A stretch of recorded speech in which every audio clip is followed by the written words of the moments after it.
Is the serial killer about a mind hunter? Or what was that? What was the mind hunter one that we never got to find out who it was? No. No. Oh shit, I'm sorry.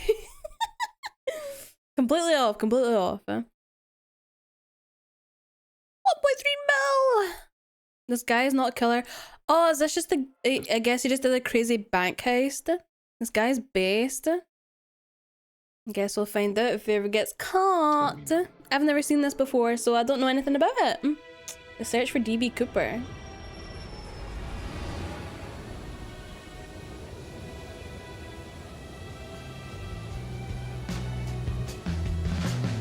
Oh! A daring parachute escape from a flying 727 somewhere between rings. A search was made of the plane immediately. We don't know who he was, where he came from, or where he went.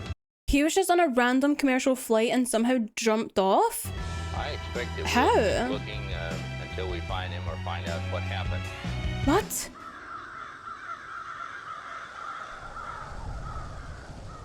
He was never found! Spoilers! I didn't know yet. The search for DB Cooper. How did they know? Is this a made up name or is this his name? Well, guess we'll find out.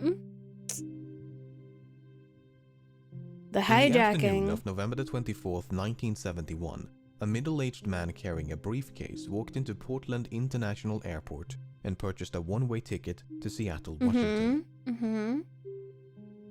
The man identified himself as Dan Cooper, and along with 36 other passengers and a crew of 6, he soon boarded Northwest Airlines Flight 305.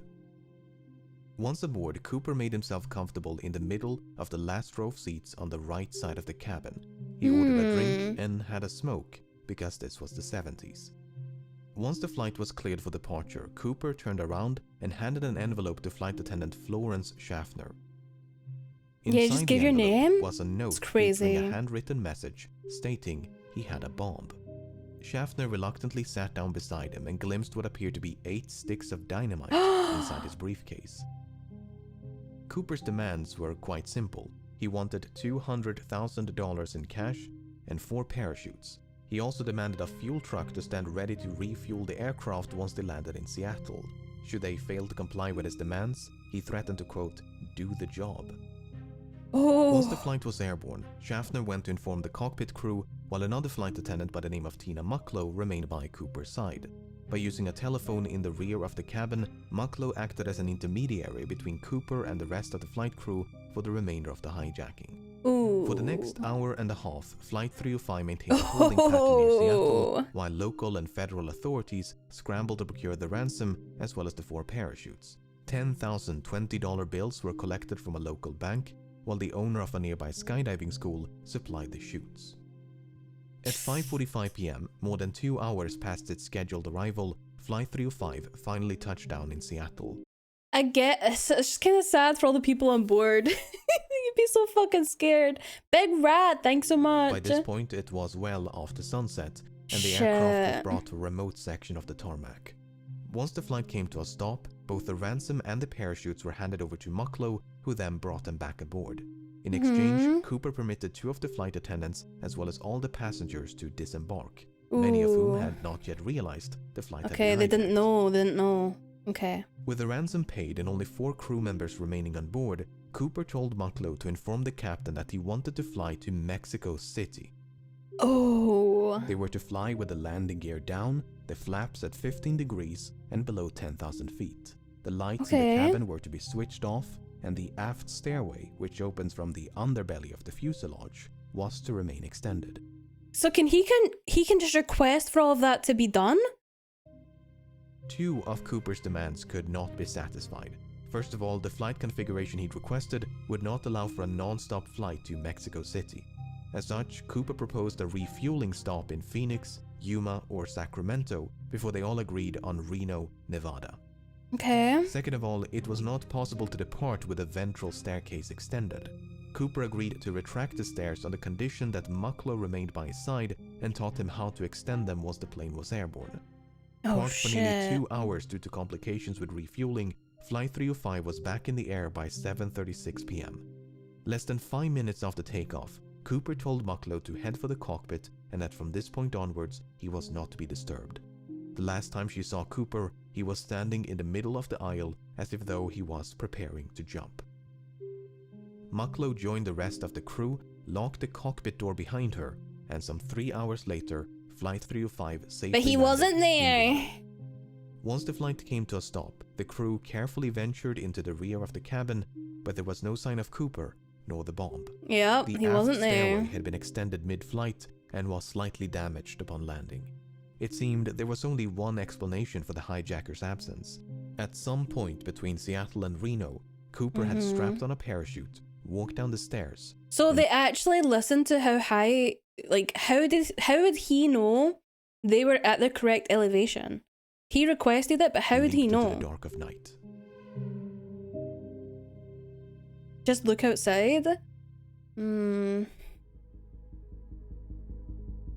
But I feel like if you looked outside of it... Okay, I've never been on one. I've never been on a plane, but like, would it not be a bit deceptive? Maybe? Manhunt As soon as it became begins. clear that Cooper was no longer on board, dozens of FBI agents converged upon the aircraft, only to discover a disappointing amount of physical evidence. A black clip-on tie, 8 cigarette butts, and 2 of the 4 parachutes were all that Cooper left behind. Evidently, he'd brought the ransom and briefcase along with him. In interviews conducted on the night of the hijacking, Cooper was described by the crew and passengers as a white male with brown eyes and dark hair. He appeared to be in his mid-40s and wore a dark trench coat, a dark suit, a white shirt, a black tie, and dark shoes. Soon after boarding, he'd also donned a pair of sunglasses. Based on this description, the FBI produced the first of several composite Damn, they made sketches. them look good Before they though! could mount a search, however, the FBI had to figure out when Cooper abandoned the ship. But that was easier said than done. None of the 4 crew members witnessed Cooper jumping from the plane, nor You can't breathe really higher, so the plane would automatically drop. Okay. did the pilots of 2 fighter jets which escorted the flight between Seattle and Reno, which is not all too surprising given it was the middle Oh, of it was the getting night. escorted! Although the flight crew did report something odd. The last communication with the hijacker occurred at approximately 8:05 p.m. when the crew used the intercom to offer assistance, which Cooper declined. Within the next 10 minutes, the crew experienced what they described as an oscillation or vibration of the aircraft. At So the that's why time, I'm the opening crew the suspected thing. It might have been produced by Cooper's jump, and a subsequent recreation of the hijacking supported that conclusion. Okay, so that took care of the when, but what about the where? While I'm Cooper was getting- very explicit about the flight's configuration and destination, he never specified any kind of route. In fact, Cooper grew so impatient with the slow refueling in Seattle that he dismissed the captain's request to file a flight plan and simply told him to, quote, get the show on the road.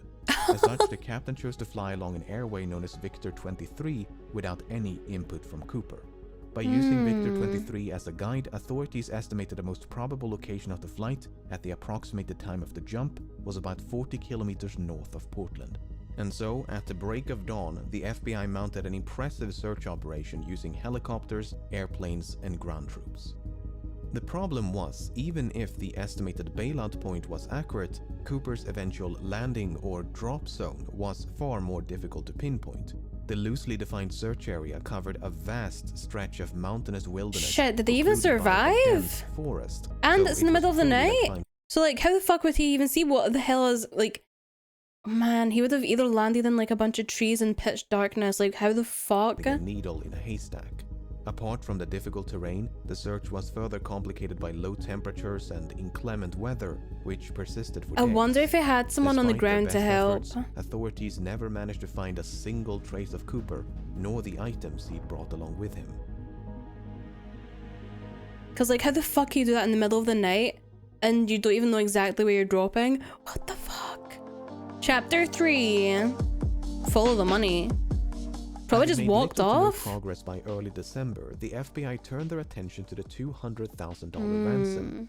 The money had been collected from the Seattle First National Bank, which maintained a ransom package of $250,000 just for such an occasion. Because of this, the serial numbers of the $10,020 banknotes given to Cooper had been documented in advance, a complete list of Ooh. which were quickly made available to financial institutions, government agencies, and the general public. The intention was to make it as difficult as possible for Cooper to spend his money. So there's Northwest Airlines tracked. and several newspapers even began to offer rewards to anyone who could find a note with a matching serial number. In spite of these efforts, no one ever did. That is until What? nearly a decade Whoa. later. Oh In shit. early 1980, a young boy named Brian Ingram was building a campfire on a small beach in southern Washington. As he was digging into the sand, Ingram discovered 3 bundles of cash totaling Whoa. $5,880. Having heard about the infamous skyjacking, Ingram's parents brought the severely degraded bundles to the FBI. This doesn't seem like good news for Cooper. This kind of makes it seem like he like fucking died. And sure enough, the serial numbers matched those of the ransom. Once the excitement subsided, however, the money managed to raise far more questions than it answered. The most Yeah. significant of which was how? How did the money end up so far away from the drop zone? Looking at this map, it might be tempting to think that Cooper simply dropped some of the money, which then fell into the Lewis River. The bundles could then have been carried further downstream by the Columbia River before finally being washed ashore at Tina Bar, which is the name of the beach. Tina Mucklow, Tina Bar. Coincidence? Yeah, coincidence. Anyway, the problem with this idea is that the Columbia River flows in the opposite direction. This has led some, including members of the FBI, to Maybe it would re-evaluate the go that initial way. drop zone assessment. For instance, if the drop zone was much further southeast, close to a river called the Washougal River, it is conceivable, albeit improbable, that the money floated all the way down to Tina Bar. Alternatively, the bundles may have simply landed on the beach if the flight path was further to the west. Even so, natural explanations struggle to explain how 3 independent, potentially free-falling and or free-floating bundles of cash ended up at the exact same place on the same beach.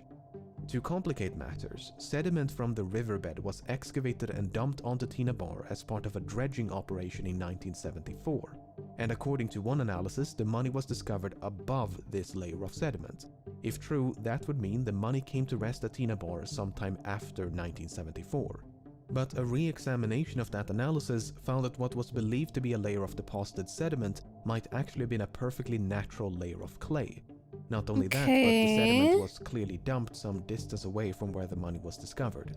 Furthermore, when Ingram discovered the bundles, the rubber bands which held them together were still intact. This is significant because experiments conducted in 2009 revealed that this brand of rubber bands could not withstand exposure to open air or water for more than a year. So, unless the bundles were somehow protected from the elements, they must have become buried at Tina Bar within a year of the hijacking. The most probable explanation, therefore, seems to be that Cooper or someone else deliberately buried the money. Why Did Cooper there though, survive beside and the bury water? the money himself? Did someone else bury the money after stumbling upon Cooper's remains? If there is an explanation which does not require human intervention, it's managed to elude investigators for decades. Suffice it to say, this is a mystery within a mystery. What the fuck? Since Ingram's discovery in 1980, both Tina Bar and the grounds around the Washougal River have been subjected to numerous searches, but to date, there's been no sign of Cooper, nor the rest of the money. Hi, Conan.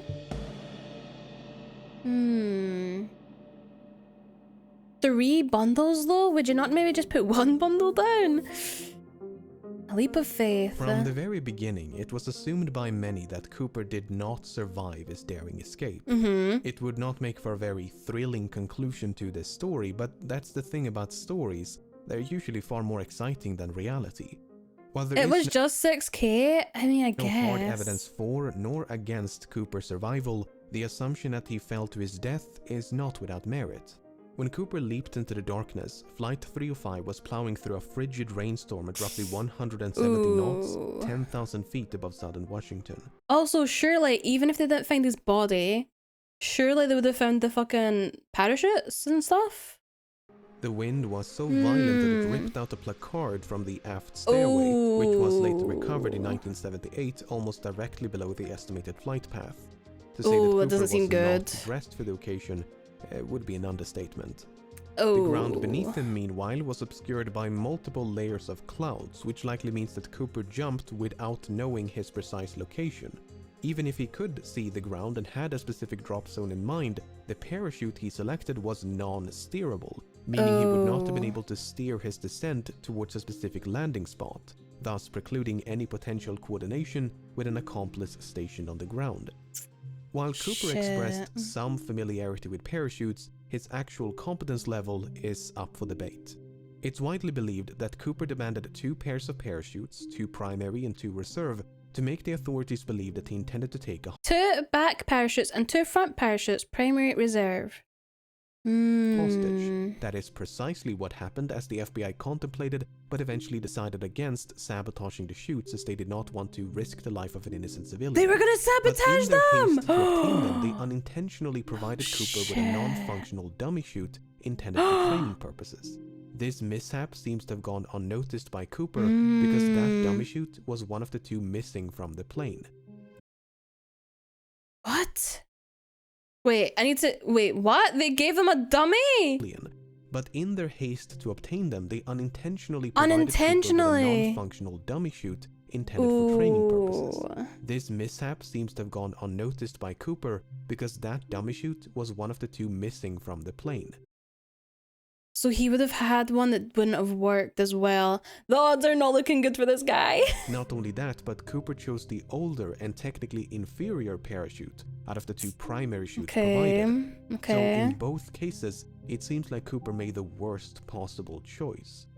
But there are other ways to interpret Maybe this he's more information. familiar with the For older instance, version. It's possible that Cooper used the dummy chute not as a reserve, but as a means to secure the bag of money. In fact, that is precisely what Cooper tried to do with the functional reserve chute. First, he tried to place the money in the chute's canopy before removing some of the suspension lines and wrap them around the bag.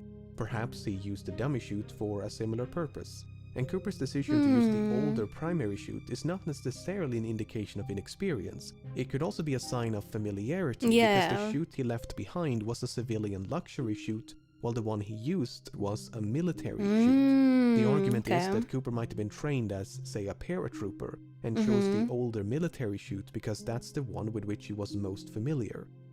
And there is at least one other reason to suspect that Cooper had a military background. While the flight was in a holding pattern near Seattle, Cooper mentioned that the McCord Air Force Base was only 20 minutes away from the Seattle-Tacoma airport. At the time, that was an accurate assessment and might suggest a military background.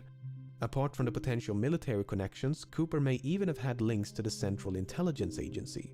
You see, the type of aircraft which Cooper chose to hijack, a Boeing 727, he probably specifically was also picked used this by one. the CIA to covertly drop agents and supplies during the Vietnam War. A task for which the Boeing 727 was uniquely qualified due to its distinctive aft stairway. So it's fairly safe to assume that Cooper chose to hijack a Boeing 727 specifically because it provided a relatively safe Aren't Boeings known to be like one of the more unsafe planes though? means of escape. Whether he learned of this from the CIA or came to that conclusion independently is another question. However, the fact that Cooper chose to hijack a flight operated by Northwest Airlines was apparently random chance. When Tina Mucklow asked Cooper about his motives, he responded, "It's not because I have a grudge towards your airline, it's just because I have a grudge." I have a grudge. He further clarified that Flight 305 just happened to be in the right place at the right time. Who does he have a grudge Even with? so, it's clear that Cooper came prepared. He seemed to know a Wide great speed deal about stressed another reactor streamer. Another reactor streamer. Thank you for the tier 1, Reeves. Thank you. Look, this is good content though, right? I've never known about this guy, so we're learning. aircraft and aviation. He appeared to be familiar with the local terrain. He maintained a low profile to avoid a panic. He covered his eyes with a pair of glasses to conceal his identity. He left very little evidence behind, and he demanded 4 parachutes to force the assumption that he was taking a hostage. He was even cunning enough to reclaim the note which he'd initially given to Florence Schaffner. Apart from the name he wrote on his plane ticket, there are no other samples of Cooper's handwriting. But for all his planning and cunning, it seems Cooper did not give enough thought to his eventual escape. Not I only feel like did he probably fail did. to specify a route, but he was forced to make a last-minute destination change from Mexico City to Reno. He could have demanded more appropriate parachuting equipment like a pair of boots, a helmet, or jumpsuit. He could even have specified the ransom to be delivered in larger denominations to make it lighter and less cumbersome to carry. Oh yeah, because $10,020 notes would be a lot, right? He's in Prison Break with a cat. What? The newer ones are the dangerous ones. What are you playing? The biggest patch of Path of Exile 2? I've never played it. Boeing had a great record until the CIA started using their airplanes to kill cancer researchers and whistleblowers. Cooper's character is in Prison Break? Really? Oh. Assuming he did survive the fall and made it safely to the ground, he may then have had to make his way through a dense, partially snow-covered forest in nothing but loafers and a trench coat in late November. I get the distinct impression that Cooper's escape was much more of a leap of faith than a carefully executed jump. On the other hand, authorities never received a missing persons report matching the description of Cooper in the wake of the hijacking. This might suggest that Cooper did survive and that he swiftly and quietly resumed his normal routine. Furthermore, other hijackers have performed similar stunts, and many of them did survive even if they were quickly apprehended. Finally, the simplest explanation for how 3 bundles of cash ended up at Tina Bar is human intervention. At the end of the day, most of this is based on nothing but supposition. Without any concrete evidence of Cooper's demise, it leaves the door wide open to the far more exciting. What if he was like, if I get away with this and you give them a false description of me, give me your address, I'll send you some money later down the line, you know? I'll secure your grandchildren's future if you help me out. Proposition that he did, in fact, survive.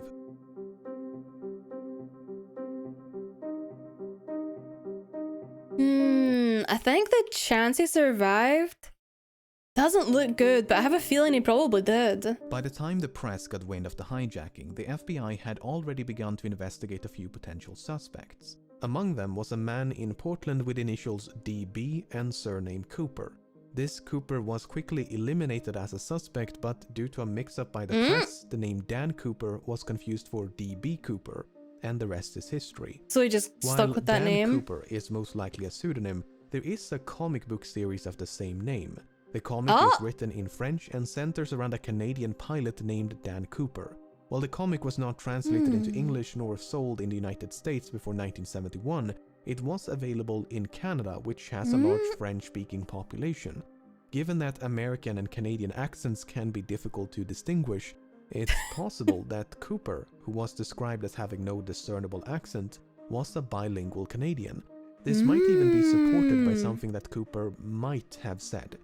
You see, when the captain relayed Cooper's demands to air traffic control, he used the phrase negotiable American currency. It seems doubtful that an American citizen would specify American currency, so perhaps Cooper was not American. The problem is, we don't know if this is a direct quote from Cooper or paraphrasing by the captain. For instance, notes taken by the crew during the hijacking merely contain the phrase negotiable currency, while testimonies provided by the crew after the hijacking include phrases like $200,000 in cash and circulated US currency. So Cooper might have been Canadian, and he might have taken his name from the Dan Cooper comics, just as he might have been American and might have taken his name from something or someone else. Nearly half a century has gone by since the hijacking took place, and in that time thousands of suspects have been questioned and investigated. It would obviously be impossible to cover all of them here, but let's take a look at some of the people that at some point or another have been suspected of being DB Cooper. Okay. Suspected. Robert Rackstraw first became a suspect in 1978, and on the surface, he seems like a solid candidate. He was a decorated army paratrooper and helicopter pilot. He had experience with explosives. He had an extensive criminal record. He had an uncle named John Cooper who was an... I have a funny feeling though that the guy who did this may have been military, but I feel like if you've got like an obvious criminal record and shit, you're less likely to do something like this. I feel. The army only months before the hijacking, which might suggest a motive. After all, the hijacker did say he had a grudge. When confronted by journalists and private investigators, Rackstraw would neither confirm nor outright deny that he was D.B. Cooper. Instead, he'd say things like, I could have been, or I would not discount myself. That's kind of based, although he's kind of fucking himself up. Light-colored eyes, which Cooper did not. More He's rage significantly, baiting. Rackstraw was only 28 years of age. That's funny as fuck. This is well outside the range of ages reported by the crew and passengers, most of whom believed Cooper was in his mid-40s. I may have been, it could have been me. Like, I'm not going to discredit myself. First became a suspect in 2003 when his brother noticed certain parallels between him and Cooper. His Christensen brother! had briefly served as a paratrooper Your own fucking brother. in World War II, and since 1953 he'd worked for Northwest Airlines as both a mechanic and a flight attendant. He was 45 years old at the time of the hijacking. He was left-handed, which Cooper might have been. For instance, Cooper used his left hand to interact with his briefcase, and the clip-on tie he left on board was affixed with a tie clasp applied from the left. Shortly before he died in 1994, Christensen had supposedly told his brother, "There is something you should know, but I cannot tell you." After his passing, his family discovered over $200,000 in his bank accounts. To top it all off, Florence Schaffner stated that photographs of Christensen bore a strong resemblance to Cooper. On the other hand, Christensen did not match the physical description of Cooper. He was both shorter and lighter. While Schaffner did see a strong resemblance, she remarked that Cooper had more hair, and that is supported by the composite sketches. And there was nothing suspicious about the large sums of money which he'd simply earned by selling land. No, he wasn't as bald as you as he Richard was. McCoy first became a suspect in 1972 when he hijacked a Boeing 727 and escaped via the aft stairway, much like D.B. Cooper. Why is this happening multiple times? Guys! Because of the significant overlap between the two hijackings, some believe they must have been committed by the same person. McCoy used a fake name, he used a fake hand grenade to threaten the crew, he used handwritten notes to issue his demands. Both McCoy Nah, he's a fucking copycat, dude. and Cooper used the phrase "no funny stuff" as a warning to the crew. McCoy demanded $500,000 in cash and 4 parachutes. He's just a McCoy also bailed out the copycat! back of the plane once they passed over his hometown in the state of Utah.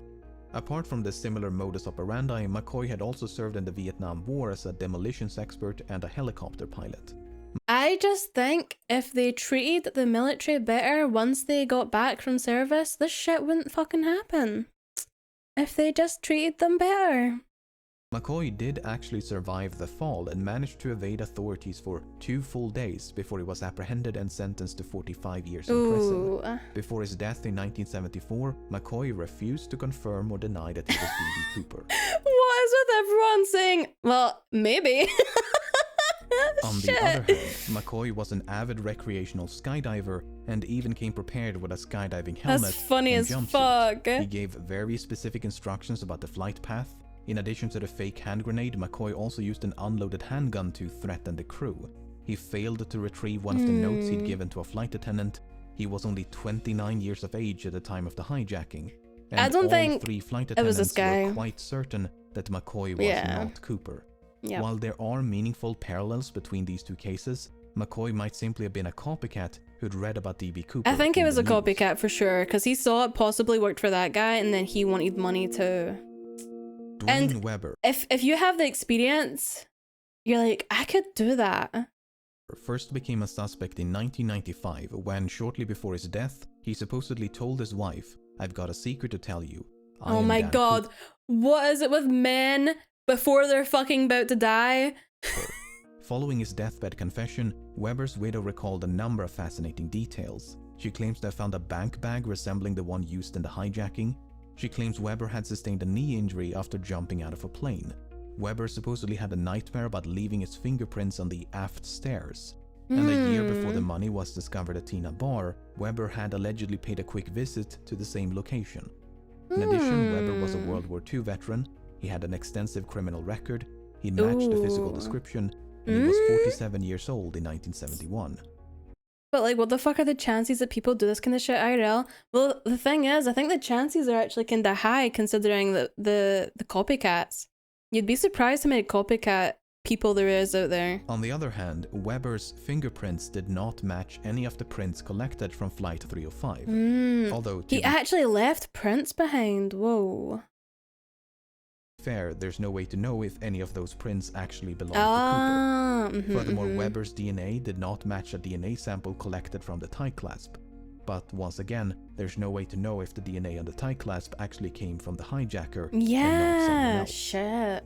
What's so frustrating is that the FBI likely had a much better source of DNA at one point. If you recall, 8 cigarette butts were collected from the scene, and there's a good chance they were all suffused with Cooper's DNA. The problem is, that evidence was lost at some point, and has not turned up since. It was lost! Oh my god, they William fucked that Smith shit up! first became a suspect in 2018. Smith served in the Navy during World War II and likely had some experience with parachuting.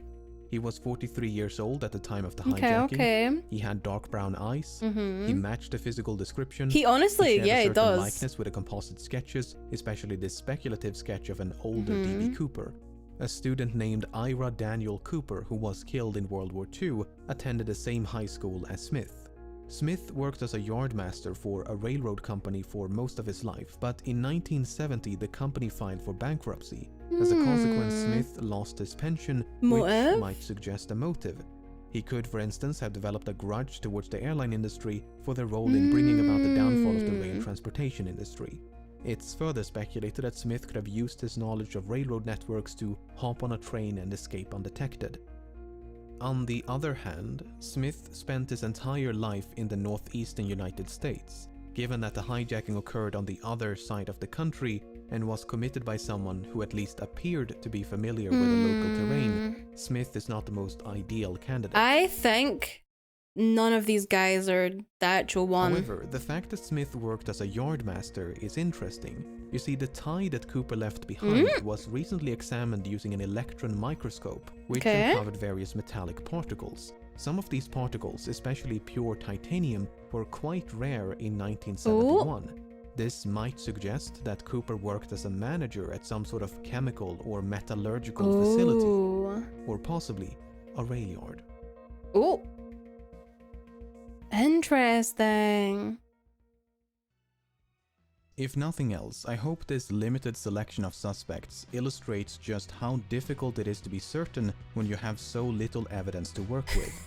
This first guy is funny as fuck. It These may five be me. individuals look nothing alike, yet any one of them could be D.B. Cooper. Was Cooper really in his mid-40s, or did he simply look He just looks so based in this old sketch. for his age? Did Cooper really serve in the military? Which one of these sketches most closely resemble Cooper? In 2016, the FBI had to admit defeat and officially close down the case. Unless someone stumbles upon Cooper's remains or manages to track down the rest of the money. So that makes me think no one's seen any of those codes on the money since? It seems there is little It never got hope of flagged? resolution. Does that mean the money never got spent? Did Cooper survive? I have no idea. But as long as that possibility cannot be dismissed, the legend of D.B. Cooper will no doubt persist. That's crazy. Oh shit. As long as no one checks. W video. Holy shit, it's loud. W video. You're sure people stop checking? I feel like even if you checked it, well, one, they'll have no banknotes nowadays, but two, even if you checked it like 10, 15 years later, it would have been too long ago, right? It would have been way too long. What do people have to say? 1.3 billion in 2020.